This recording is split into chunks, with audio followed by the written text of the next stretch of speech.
Welcome back, guys. In today's video I'm going from 8 horsepower to 40 horsepower and blaster swapping my Honda GROM. So it'll basically be a street legal mini bike. I mean, this thing is pretty tiny and the blaster engine is tiny as well, but it does pack a punch. I feel like it's going to be the perfect engine for this thing as it's air cooled, so I'll have a clean look with no radiator and it'll fit in here really nicely.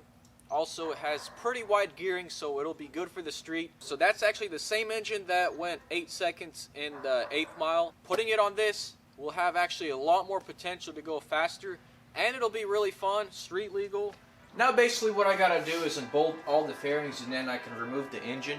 Now I'm guesstimating that this build is gonna take me about a week.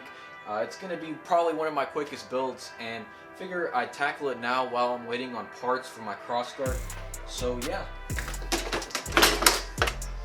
gonna go ahead and disconnect my battery.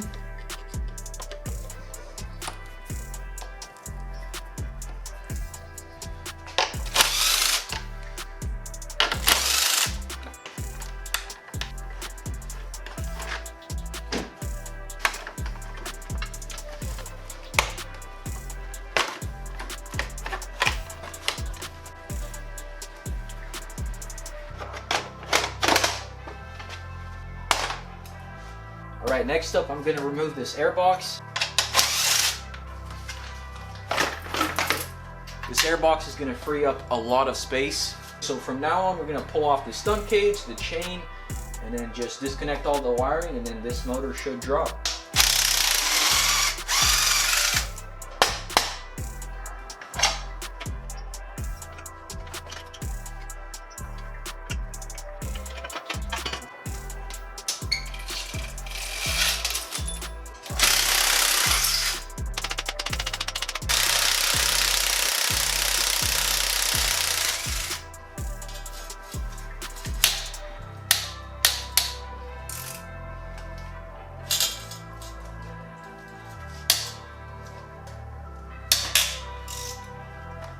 Got everything off.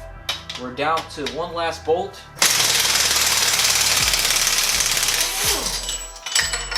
Let's lower this engine.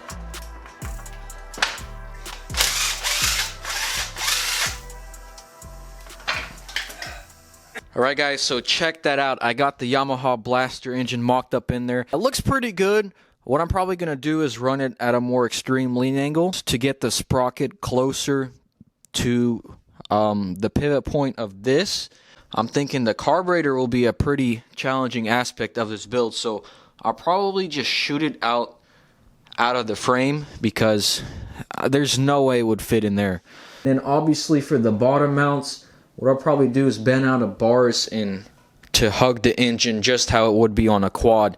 That'd be the best way to do it. What I'm going to do now is change out the sprocket for the correct one and remove all this wiring, cut these tabs off, and then we'll see from there. So this is probably the only part you'll need for an engine swap, just a 520 sprocket. Given that you already have a welder, a tube bender, and an engine, which I know not everyone has, but you know, there are alternatives if you want to do this. You can always pay someone to do this, but yeah, sprocket goes on there like that. It's going to be really tricky lining up the sprocket on the engine to this.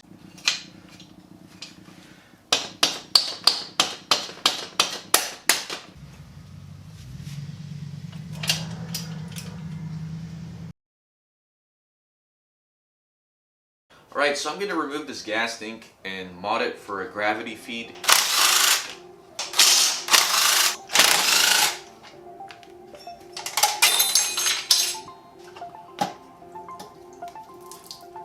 Shoot.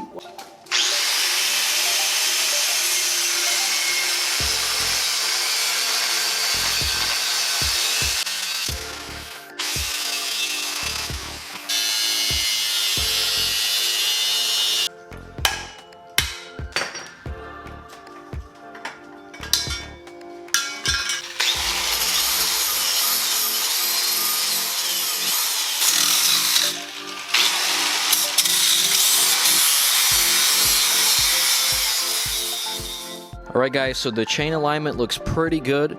It is resting a little bit right there, but once we load this bike, it'll droop more. That should get better. I am just now realizing how little space we will have for a carburetor and also the kickstart on that other side. But that's something to worry about later. For now, what I'm gonna do is build a cradle for this engine, so just have a piece of square tubing going down right here.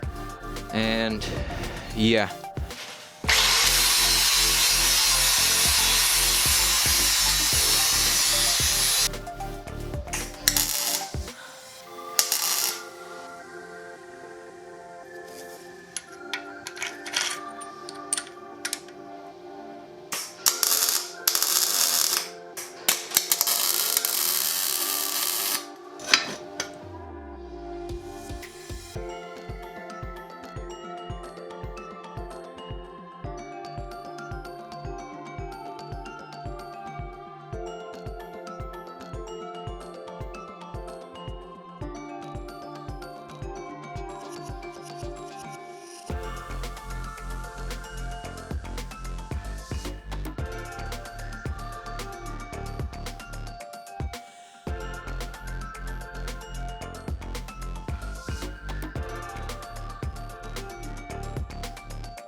Alright guys, so I got the engine cradle done. Pretty happy with how it turned out. It would have been nice if it was removable, so like if I wanted to revert this thing back to stock, I could, but that just requires a lot more work and machining, so I just went with this option. But now I'm going to connect these bottom mounts right here. These will be the last mounts, and then the engine will be mounted. I still have to make sure that this engine is removable out of this cradle.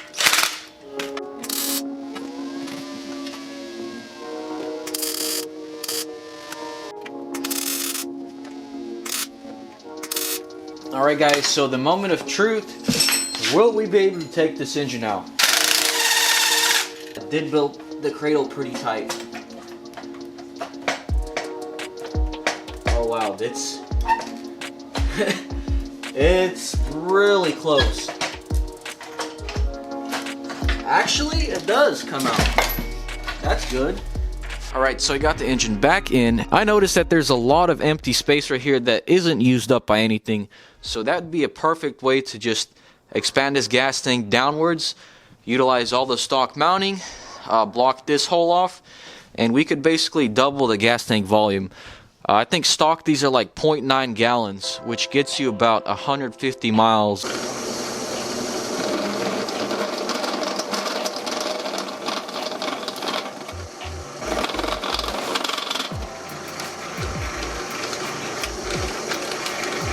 Right, so I'm going to go ahead and weld this bung in. I've washed this gas tank with water. Just make sure you always do that if you weld on gas tanks.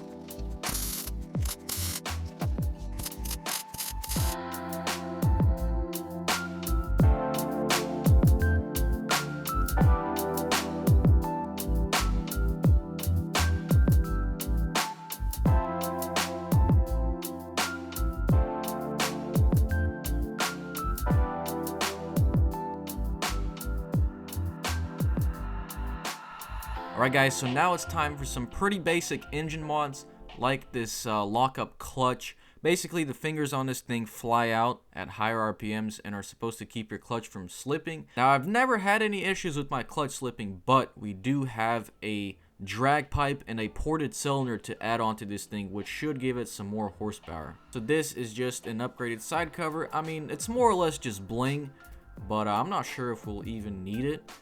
So now I'm installing the cylinder. It's been ported by Ken O'Connor. He is a reputable porter, but it's only just a top end port. It's not really a drag port. So there's a lot more horsepower that was left on the table, but it's going to be a significant improvement, I think, over stock.